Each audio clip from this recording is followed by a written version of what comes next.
कुंभमेळा सुरू होणार आहे।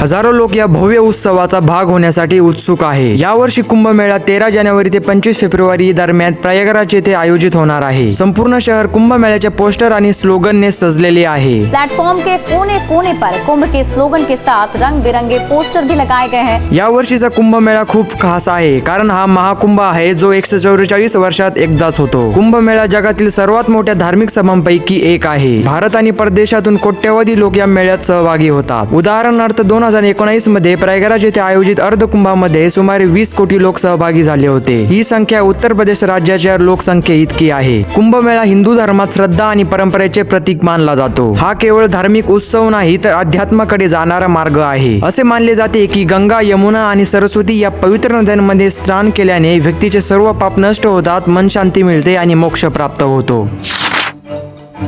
कुंभमेळ्याचा इतिहास समुद्र मंथनाशी जोडलेला आहे। तुम्ही कुठे ना कुठे समुद्र मंथनाबद्दल ऐकलेच असेल। पौराणिक कथेनुसार ऋषी दुर्वास यांनी देवराज इंद्राला शाप दिला। मैं ऋषि दुर्वासा शाप देता हूं, तीनों लोग श्रीहीन हो जाएंगे। ज्यामुळे देव कमजोर झाले। असुरांनी या परिस्थितीचा फायदा घेत स्वर्गावर आक्रमण केले। त्यानंतर देव ब्रह्मा आणि विष्णूकडे मदतीसाठी गेले। विष्णूंनी त्यांना समुद्र मंथनाचा सल्ला दिला, ज्यामुळे अमृत प्राप्त होईल। समुद्र मंथन फक्त एकटे देव नव्हते करू शकत, त्यामुळे त्यांना असुरांची मदत घ्यावी लागली आणि असुर पण समुद्र मंथनासाठी तयार झाले, कारण त्यांना हे वाटत होतं की जेव्हा अमृत निघेन तेव्हा ते असुरांनाही दिले जाईल। देव आणि असुरांनी एकत्र समुद्र मंथन केले। मंथनातून अनेक मौल्यवान वस्तू बाहेर आल्या आणि शेवटी अमृताने भरलेला कुंभ बाहेर आला। अमृतासाठी देव आणि असुरांमध्ये संघर्ष सुरू झाला। विष्णूंनी आपल्या वाहन गरुडाला अमृत घेऊन उडण्याचा आदेश दिला। गरुड जेव्हा अमृत घेऊन उडत होते तेव्हा अमृताचे 4 थेंब हरिद्वार, उज्जैन, नाशिक आणि प्रयागराज या ठिकाणी पडले। ही 4 ठिकाणे पवित्र तीर्थक्षेत्रे बनली आणि येथे कुंभमेळा आयोजित होऊ लागला।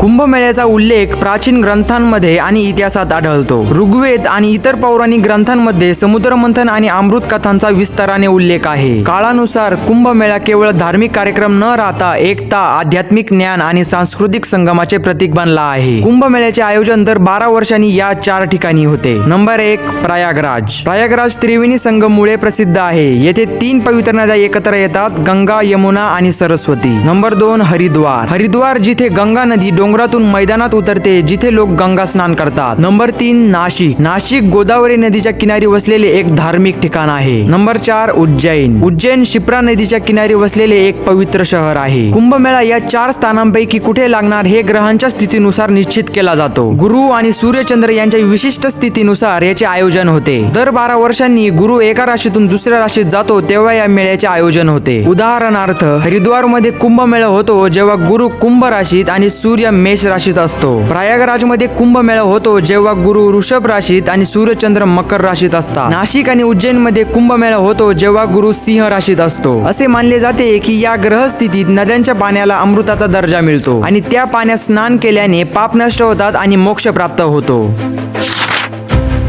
कुंभमेळ्यात लाखो भाविक गंगा स्नान, शाही स्नान, हवन, पूजा आणि पिंडदान करतात। संत, महात्मा आणि धार्मिक व्यक्ती या मेळ्यात सहभागी होतात। कथा, कीर्तन आणि सांस्कृतिक कार्यक्रमाचे आयोजन होते। विविध राज्यातील लोक त्यांच्या लोककला, गीते आणि नृत्य सादर करतात। युनेस्कोने कुंभमेळ्याला intangible cultural heritage of humanity म्हणून मान्यता दिली आहे। हा भारताचा सांस्कृतिक ठेवा आणि धार्मिक श्रद्धेचे प्रतीक आहे।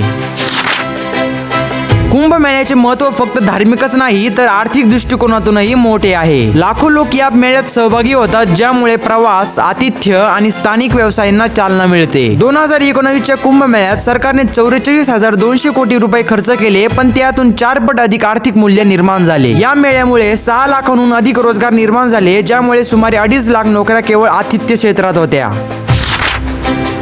महाकुंभ 2025 साठी जोरदार तयारी सुरू आहे। यावेळी 40 कोटींहून अधिक लोक येण्याची अपेक्षा आहे। आयोजन स्थळाचे क्षेत्रफळ 3200 हेक्टर वरून 4000 हेक्टर पर्यंत वाढवण्यात आले आहे। पार्किंग क्षेत्र, सीसीटीव्ही कॅमेरे आणि इतर मूलभूत सुविधांची व्यवस्था केली जात आहे। महाकुंभासाठी 5 लाखांहून अधिक तंबू आणि शौचालये उभारली जातील। सरकार या आयोजनासाठी एक तात्पुरता डिस्ट्रिक्ट तयार करेल, ज्याला महाकुंभ मेळा डिस्ट्रिक्ट म्हणतात। मेळा संपल्यानंतर हा डिस्ट्रिक्ट पुन्हा विकसित केला जाईल। कुंभमेळा धर्म, संस्कृती आणि आध्यात्मिकतेचा पवित्रतेचा संगम आहे. या आयोजनाने फक्त भारतातच नव्हे तर जगभरात एक मिसाल निर्माण केली आहे की लाखो लोक अशा प्रकारे एकत्र येऊन श्रद्धेने बांधले जातात. तुम्ही महाकुंभ 2025 मध्ये सहभागी होणार का? कमेंट्स मध्ये नक्की सांगा.